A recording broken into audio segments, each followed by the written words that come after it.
BBC. I was hit. We're losing power. We decided to bail out. For over 1 million Africans, the Second World War was a culture shock and an experience they'd never forget. We didn't know what a bomb was. I never felt so frightened in my life. Yet their own contributions are less well remembered. We gave this freedom and hand over to our people. Africa's Forgotten Soldiers. Listen online or download the MP3 at bbcworldservice.com. Become a member of the new BBC Global Minds research panel and you could help to make the world sound a little better. It's free to join at bbcglobalminds.com. This is the BBC in Shanghai, Bangalore, Well, New York. Wherever you are, you're with the BBC.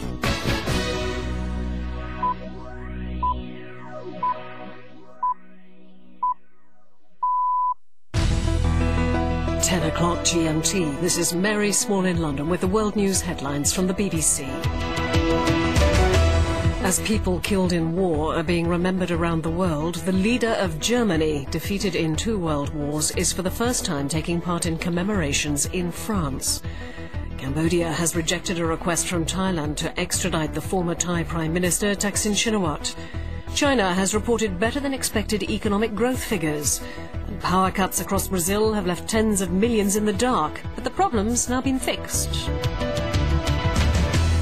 Those are the main headlines. I'll bring you more details in a moment. And don't forget the ways that you can stay in touch with the BBC. The news is available on the website with background detail from our correspondents. And if you save it to your mobile phone's browser, then you can stay connected wherever you go. That's bbc.com/news.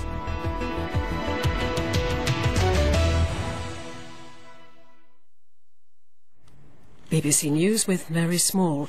As countries around the world are holding services to remember the war dead, the leaders of France and Germany are today for the first time jointly marking the end of the First World War. President Sarkozy and Chancellor Angela Merkel are standing in silence together at the Arc de Triomphe in Paris. Emma-Jane Kirby reports. This symbol of togetherness is about much more than just a simple gesture of remembrance. In jointly marking the anniversary of the end of the First World War, President Sarkozy and Chancellor Merkel are keen to emphasise the strong friendship between their two nations to prove to the rest of Europe that the traditional Franco-German axis is thriving.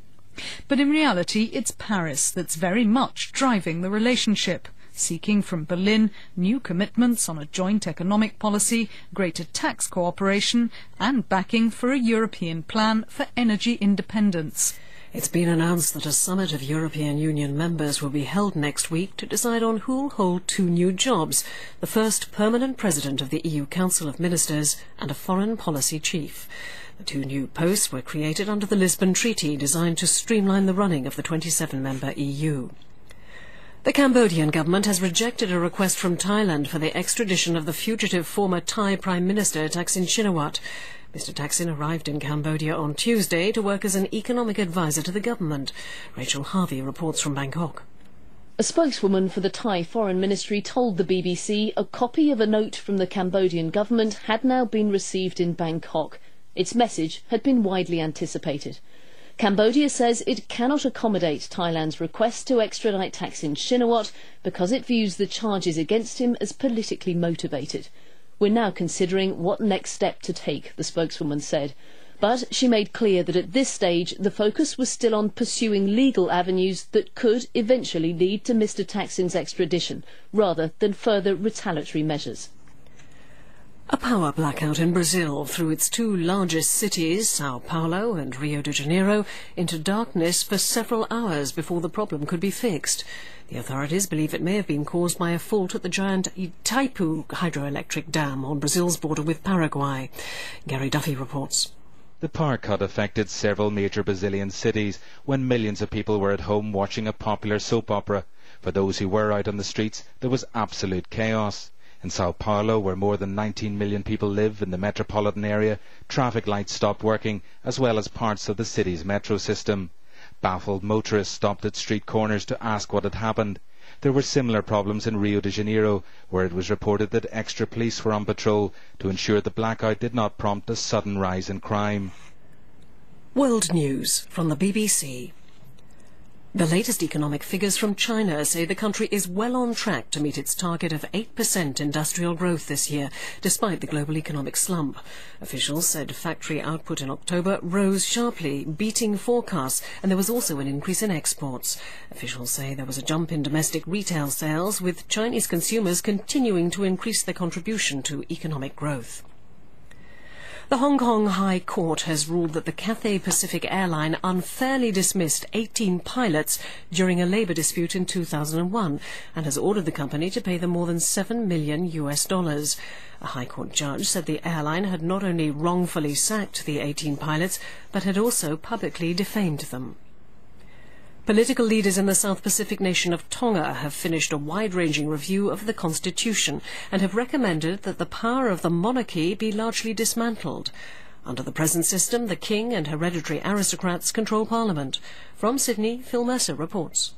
Many Tongans have been demanding a more inclusive political process. Pro-democracy riots in November 2006 were followed by official assurances that islanders would be allowed a greater say in the running of their country. Reformers hope Tonga will be a constitutional monarchy by the time the country goes to the polls towards the end of next year. Critics have said that the absolute power of the king has hampered economic and social development in a nation which is dependent on foreign aid and remittances from Tongan communities overseas. Several countries, particularly threatened by global warming, have committed themselves to making their economies less dependent on fossil fuels as a step towards combating climate change. The pledge was made at the end of a gathering in the Maldives, the Indian Ocean island chain in danger of being submerged by rising sea levels. BBC News. Now on the World Service, it's time for the Wednesday documentary.